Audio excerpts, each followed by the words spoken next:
Well, hello and welcome from me and from students from all around India who are studying at the finest colleges here in Delhi. Now, we're all here together to do just one thing, to listen and learn from this bewildering genius, Manjul Bhargava. Manjul is one of the greatest minds India has ever created. He has been awarded a prize which I consider even greater than the Nobel Prize. Professor Bhargava has recently won the Fields Medal in Mathematics. Why do I say it's possibly even greater than the Nobel Prize? Because this highest global award in mathematics is given only once in every 4 years. How about a round of applause for this young gentleman?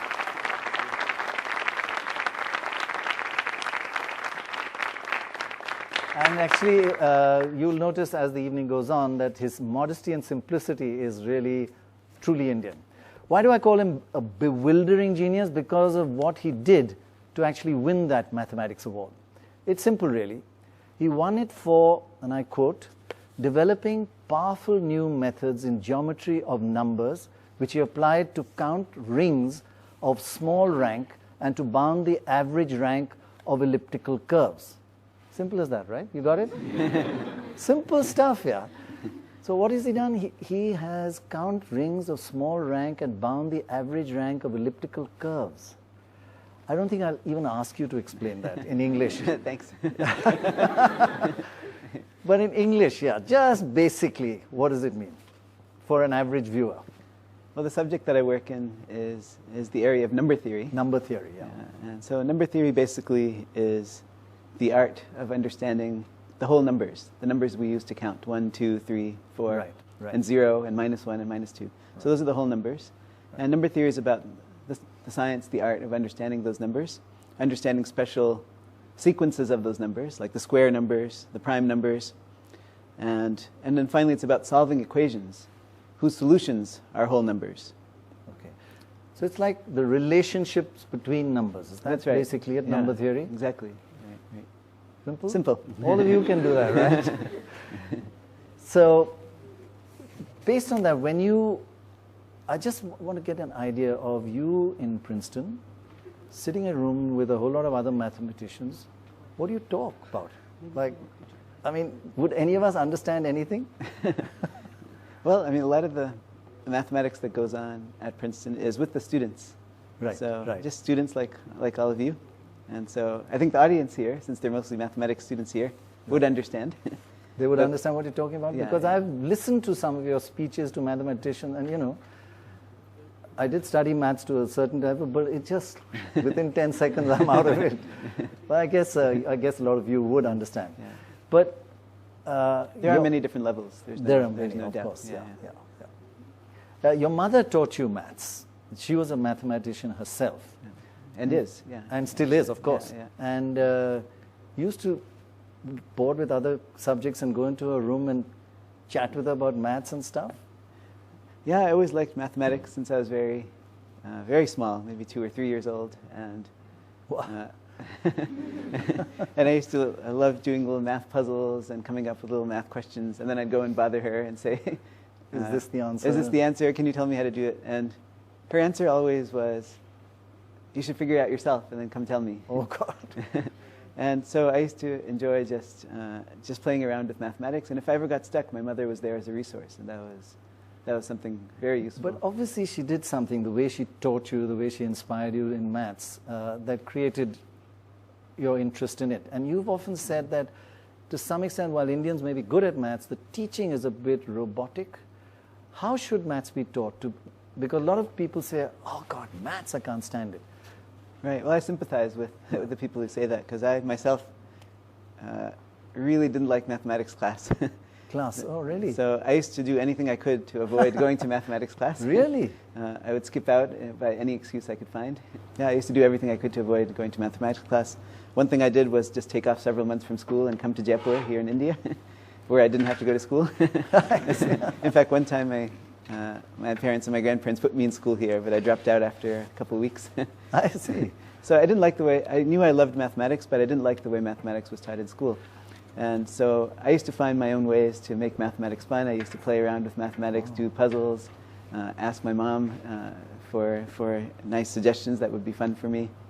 My grandfather, who was a Sanskrit scholar, he had lots of mathematics textbooks on his shelf from ancient India. I used to read those. So I had a very non-standard mathematics education. Wow. And I really enjoyed it. And I think that contributed a lot to how enjoying I it think about is the key, mathematics. actually. Yeah. Yeah. So my suggestion for teaching math in schools is really about making mathematics fun. Because mathematics actually is fun. A lot of us don't realize that when we go to grade school mathematics classes, because it is taught in this robotic way. You're given a problem and you're asked to memorize steps to solve it, and then you just blindly apply it and try to be careful so you don't make an error, but you don't really know why you're doing these steps. Yeah. It shouldn't be like that. It should be about being creative, coming up with those steps on your own. Everyone will come up with a different way to do it. Mathematics is great, is that there's always one answer, but there are many ways to come to that answer. Right. And in school we're taught one way to come to that answer, and mathematics is about coming up with your own creative ways to come to that one right answer. There's not one path, and everybody has a personal path that they can discover, and that's what makes it fun. That's the adventurous part of mathematics, the creative part of mathematics. We miss that in the way mathematics is And taught. are you saying this teaching of mathematics slightly robotic around the world and worse in India, or India is like the rest of the world, it's generally taught in a robotic way? It's pretty bad throughout the world. Throughout the world, yeah. But in India here, it's even more about memorization than it is in other parts of the world, and so Right. so maybe it goes even to a little further extent. But it's fascinating that you hated maths class and that you used to just do it yourself. Yeah. It's a bad lesson for all of you. Maybe it's a bloody good lesson, actually. Yeah. Any questions now? We can start taking questions, and then you're from Rajasthan. Yeah. All right. Right. Okay. Okay. First of all, it's an honor to be speaking to you, Professor. Thank you. My question is that how do you think we can make maths classes more fun? Because I know that you have a class for your first-year students in which you teach maths through magic tricks. So can you recommend some methods for the teachers here in India? How do we make maths fun for people like me who hate it? Yeah, no, it's a great question. It's one of the most common questions I get when I've been on tour these past few months talking about mathematics. The most common question is, why is mathematics class always so dry, so boring, so all about memorization and rote?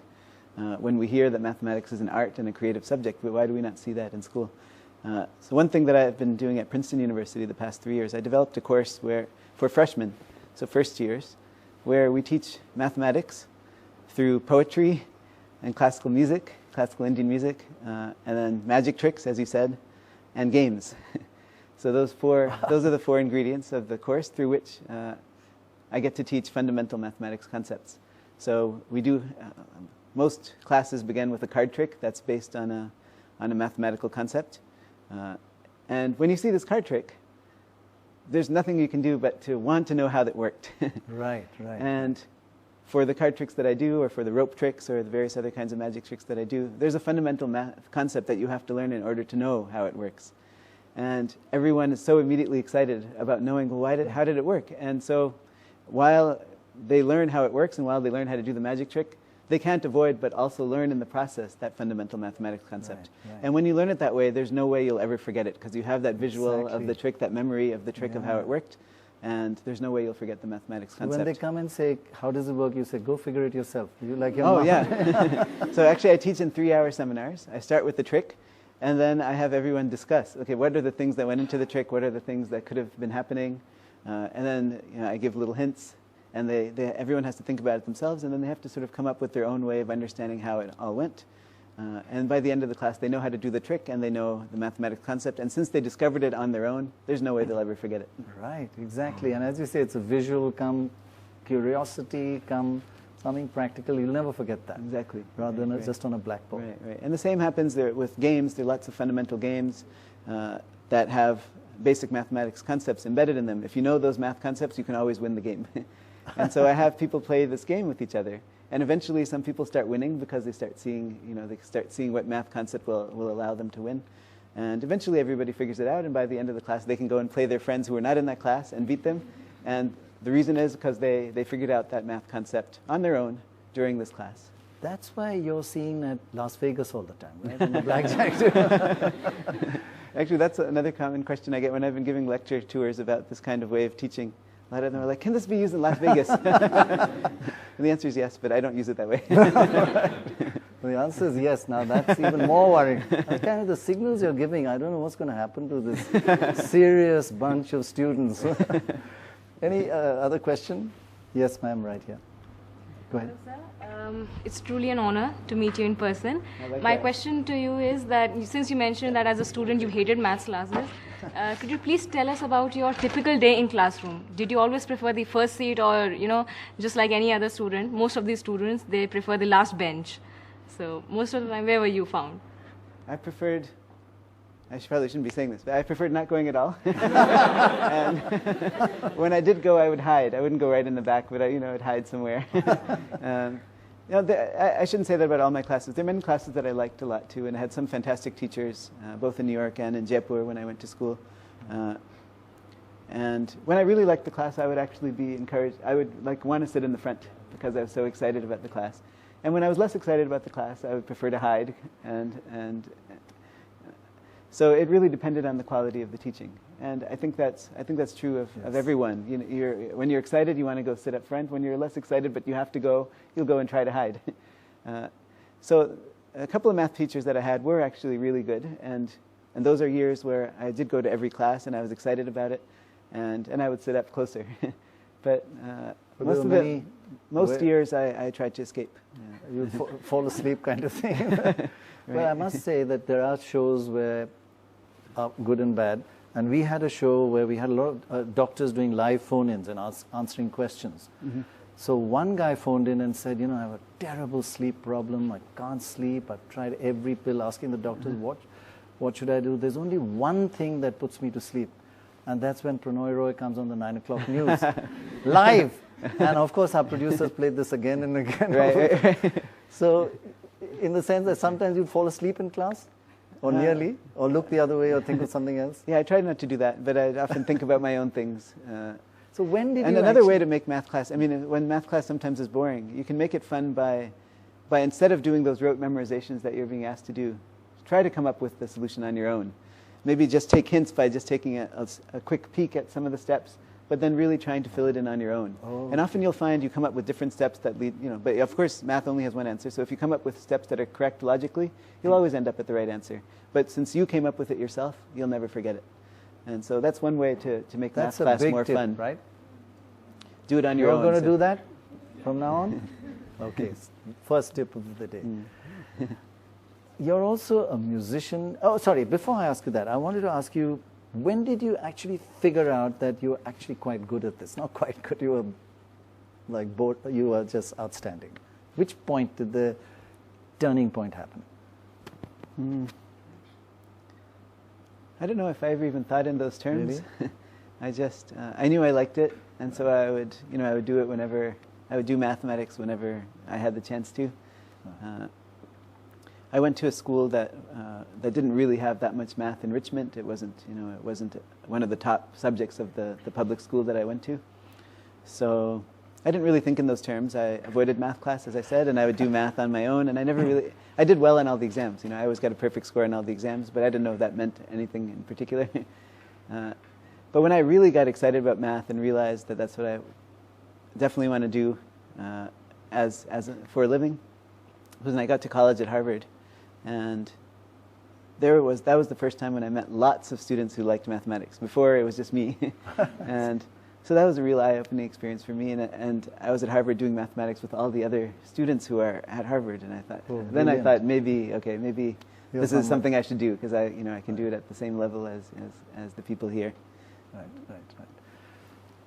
Questions? Yes, young man. Go ahead. So Leonardo da Vinci has quoted that we need to understand science of art and art of science to excel in life. So is there something like mathematics of art and art of mathematics? Definitely, yeah. Mathematics should be thought of as an art. Sometimes we don't see that when we do mathematics in grade school, but just like any art, like music, like painting, mathematics is a creative subject. Coming up with the theorems is an art. Finding the way to understand why that theorem is true is an art. Everyone comes with a different answer to the same questions. And the reason is that there are different ways of understanding things, different ways of expressing yourself, just like in any art. So mathematics is very much like that. And one reason I teach my course, through poetry, through magic, these are all arts, right? Through music, through games. These are all different kinds of art. And mathematics closely connects to all of them. And it really should be taught that way, in my opinion. Mathematics is often taught as a science. But a lot of people don't know that it has a lot of its origins, especially in India, in the arts.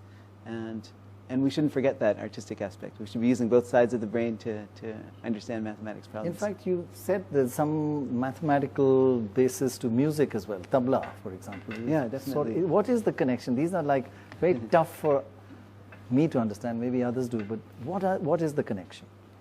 Well, in tabla is all about rhythms, time cycles, trying to fit various pieces into a rhythm cycle. Right. And so the arrangements that one practices as a tabla player uses a lot of mathematics.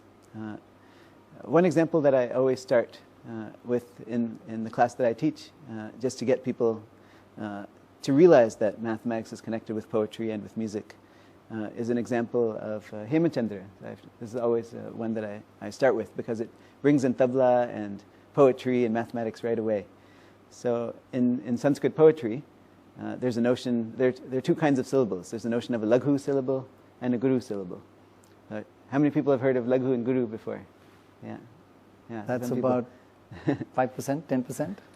Yeah, so that's one thing I feel should be there in math class. Yeah. This is Exactly. The notion of laghu and guru is something that led to some of the most fundamental breakthroughs in mathematics, believe it or not, in ancient times in India. So there's a notion of laghu syllable and a guru syllable, a short syllable and a long syllable. So in every kind of poetry in the world, there's a notion of stressed syllable and unstressed syllable. When you say poetry, some syllables are stressed, some are unstressed. In Sanskrit, it goes a step further. The stressed syllables are long, the unstressed syllables are short. And the short syllables take 1 beat of time to say, a long syllable takes 2 beats of time to say. So what's peculiar about Sanskrit is that a long syllable takes exactly twice as long to say as a short syllable. So when you recite Sanskrit poetry, all the syllables will be like this. Some will last 1 beat of time, some will last 2 beats of time. The short are 1 beat, the longer are 2 beats. And so this is very peculiar about Sanskrit. And as a result of the setup of Sanskrit poetry, lots of ancient poets considered lots of mathematical questions that related to this 1 beat, 2 beat setup of Sanskrit poetry. So one basic question that would come up: if you're writing poetry and you have 8 beats left in your stanza, and you need to fill it with long and short syllables, where a long syllable takes 2 beats and a short syllable takes 1 beat. How many ways can you fill in 8 beats with long syllables and short syllables, where a long syllable is 2 beats? Don't give us the answer. Did anybody know? What would be your guess? Oh, wow, come on. By permutations and combinations? It is about permutations and combinations, but it's sort of beyond what we learn in school. What would be a guess? So 8 beats, filling it with longs and shorts. Long, 2 beats, short. 4 short beats No, and how 2 many variations Yeah, can how you many have? ways could you Two do it? ways. Yeah. So you could do long, long, long, long. That's right? 4 That would longs, do it. yes. You could do short, short, short, short, 8 short, times, short, yeah. short. Or you And could then you do can go. short, short, long, long, long, short, short, long. Right? You could do.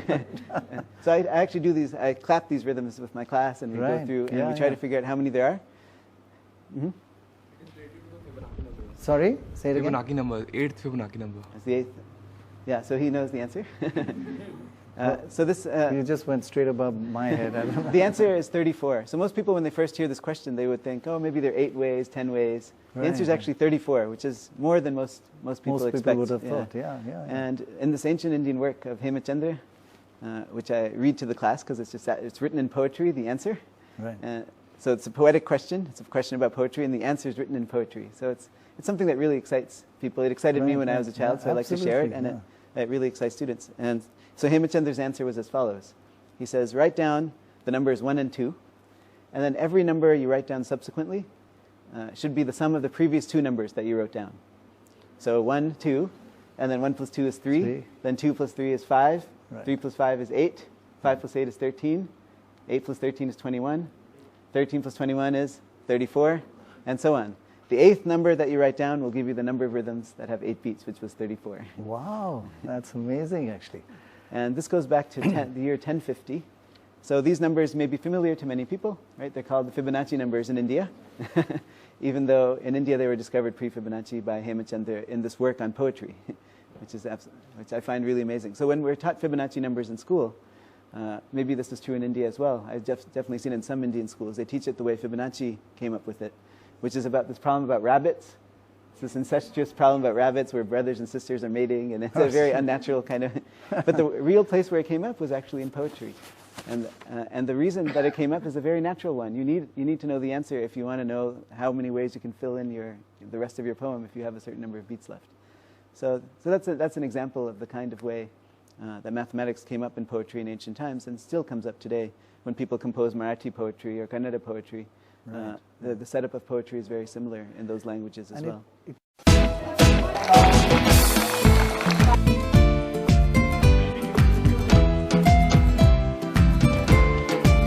Let's face it, mathematics is not everybody's cup of tea. But these school children look happy enough as they come to attend a very special lecture on the wonders and value of mathematics. Yeah, I love the subject. You love the subject. Many people think, maths, I can't do maths. You don't feel like that? No, I find it really interesting. Manjul is my personal hero, and I think the hero for many, many kids. And what better to have somebody of his caliber, his articulation come excite all of us about mathematics.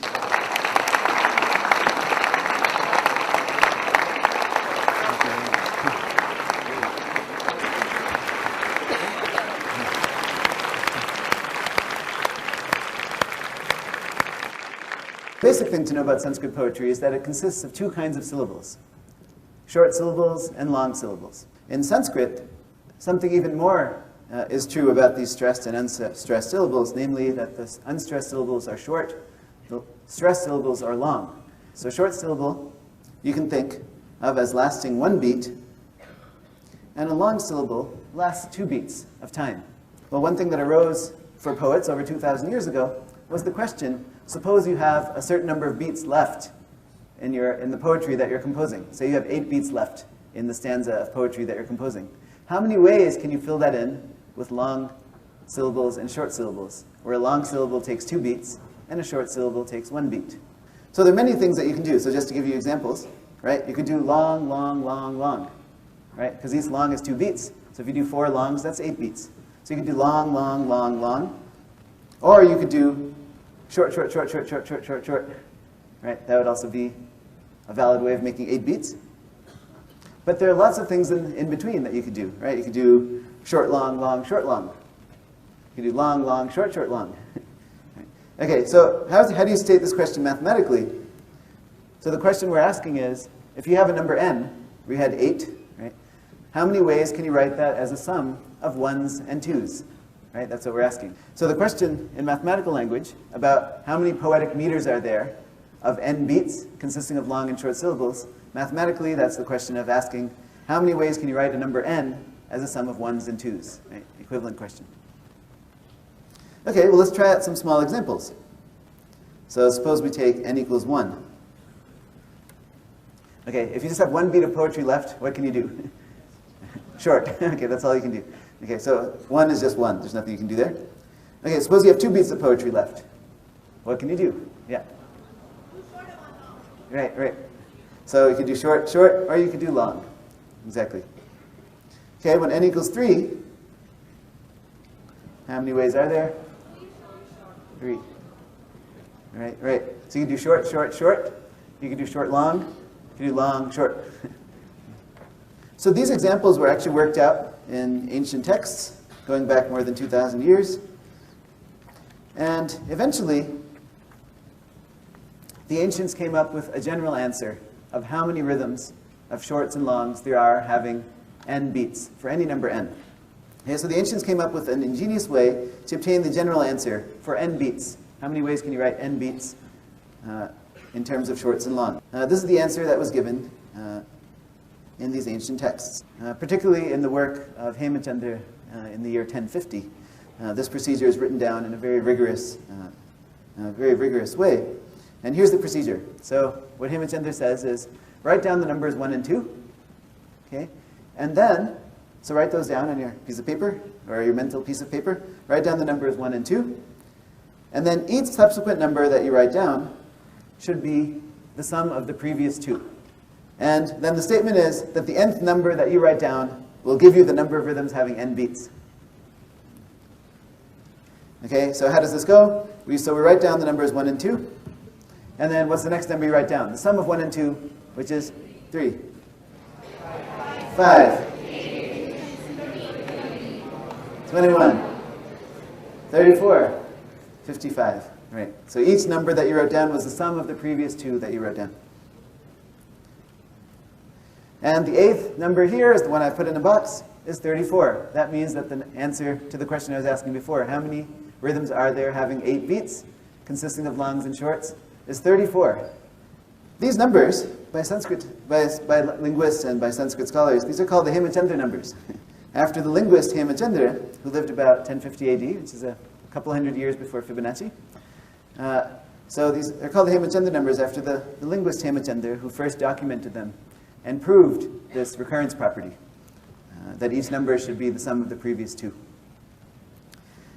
But of course, in India, by people who study mathematics, these are known as the Fibonacci numbers, who's an Italian mathematician who lived a couple hundred years later. So in a stanza of poetry, Hemachandra not only describes what the procedure is for generating the sequence of numbers that tells you the number of rhythms having n beats, but he also explains why it works in a stanza of poetry. And so let me tell you the translation of that poetry. So here's his argument of why that method works.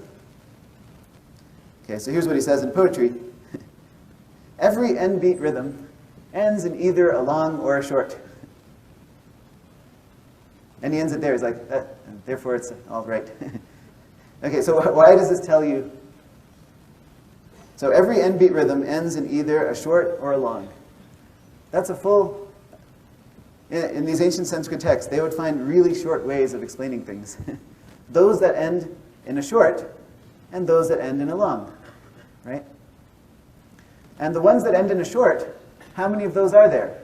Well, you have n-1 beats left to fill, right? If you're an n-beat rhythm that ends in a short, then there are n-1 beats left to fill. How many of those are there? hn-1, right? The number of rhythms having n-1 beats. So hn is hn-1 plus the number of rhythms that end in a long, right? We just counted the number of rhythms that end in a short. The number of rhythms that end in a long, that's going to be hn-2 because there are now n-2 things left to fill, n-2 beats left to fill. So every n-beat rhythm ends in either a 1 or a 2. So say you have a representation of n as a sum of 1s and 2s. If it ends in a 1, then the number of ways of filling in the rest is hn-1. If it ends in a 2, the number of ways of filling in the rest is hn-2. And therefore, hn is equal to hn-1 plus hn-2.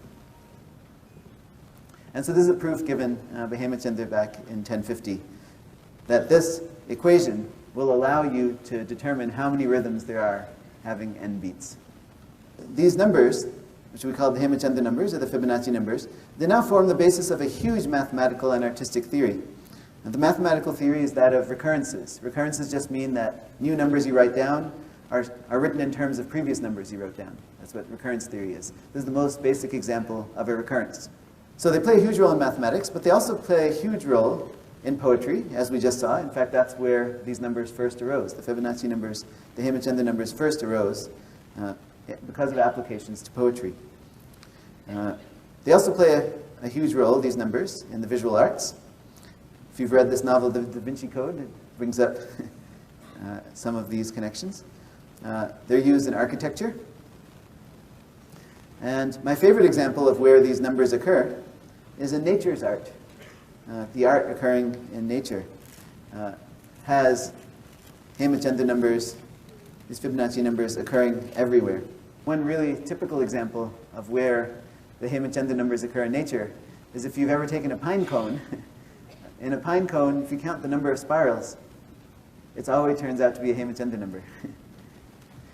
And there's a good reason for that. It's the same reason why, if you take a daisy, okay, so all daisies have this property, unless some petals fell off, the number of petals on a daisy is always a Hemachandra number. So if you count the number of petals on this daisy here, you'll find that there are 13 petals. So remember the sequence, right? 1, 2, 3, 5, 8, 13, 21, 34, 55. 13 is one of those numbers. This daisy has 13 petals. And it's not a coincidence if you look at other daisies. Here's a white-petaled daisy. This petal, this flower here, it's a daisy, it has 21. The next Hemachandra number, it has 21 petals. This is my favorite photograph, which I always keep in my office. Here's a whole garden of daisies. And every single one of these daisies has 34 petals. And I know that because I actually sat there and counted all of them. It has to do with the way the petals grow. The petals, the seedlings of the petals grow in a spiral. And the most efficient way of packing little seeds in a spiral turns out to involve what's called the golden ratio. And the number of petals that you get when you make a complete circle is always a Hemachandra number. Are questions that still come up today, and for example, in music. So, for example, they come up tremendously in drumming, which is one of the reasons that I first got interested in these numbers. If this tabla works, maybe I can.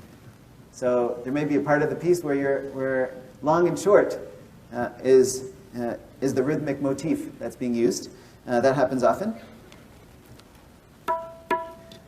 So, for example, in tabla, often you'll have longs and just compositions that involve only longs and shorts. Now, that may seem very restrictive, but as we just saw, even with 8-beat rhythms, there are 34 ways of combining longs and shorts into 8 beats.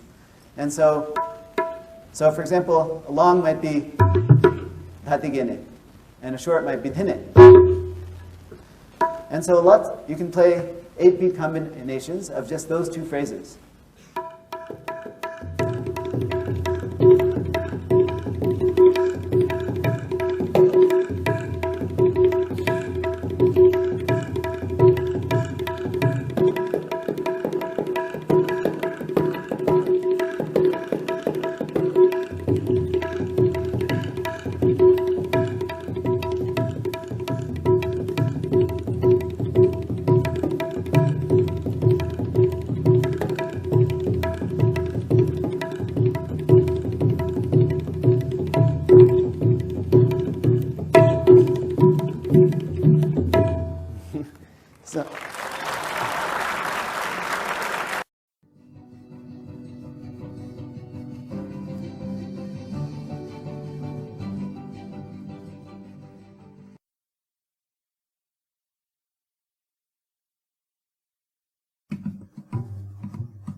I was born in Hamilton, Ontario, Canada, but I grew up mostly in Long Island, New York. My ancestral homeland is in Jaipur, Rajasthan, India. There are a lot of academics in my family. My mother is a mathematician, and my grandfather was a professor of Sanskrit and ancient Indian history. A lot of mathematics I learned as a child was through what he taught me about the rhythms of Sanskrit poetry. I think mathematicians do mathematics for reasons that are very similar to those of musicians playing music or any artist doing their art. It's all about trying to contribute to a certain understanding of ourselves and of the world around us. One key to solving hard mathematical problems that people have been thinking about for many years is to think about them in a totally different way. One of the most exciting moments of discovery for me occurred when I was a graduate student at Princeton. Those days I'd been thinking about Gauss composition. So Gauss composition is a method by which one can take two quadratic expressions in two variables and combine them to produce a third such quadratic expression. At one moment it just clicked, it was around midnight when I usually go to sleep, that if I take a Rubik's Cube and I cut off the top layer, and then I put numbers in the remaining little cubes, that would lead to a cubic analog of Gauss composition. I went on to discover 12 more analogs of Gauss composition over the next couple of years, but that first one suddenly opened this door, and that door was opened in part because I was playing with toys. A lot of the work I've done over the past several years has involved developing techniques in the geometry of numbers in order to solve problems about the number of number fields having a bounded discriminant, or the number of rational points on random elliptic curves or higher genus curves. These proofs about the existence and non-existence of rational solutions to elliptic curve equations have in particular now led to a proof, which is joint work with Chris Skinner and Wei Zhang, that most elliptic curves satisfy the Birch-Swinnerton architecture. Some of the most applicable mathematics that's occurred in history has been discovered not for the purpose of the application, but because one was just searching for the most beautiful mathematics out there.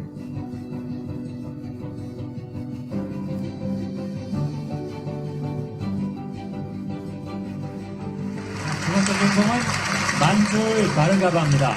어떤 분입니까? 네, 만줄 바르가바의 그 특이할 만한 점 중에 하나는요. 네. 아까 페르마의 마지막 정의를 증명했던 앤드루 와일스의 글자입니다. 그런데 막상 그 스승은 그 증명을 완성했을 때 만 40세가 넘어서 상을 받지 못했거든요. 스승의 한을 풀었네요.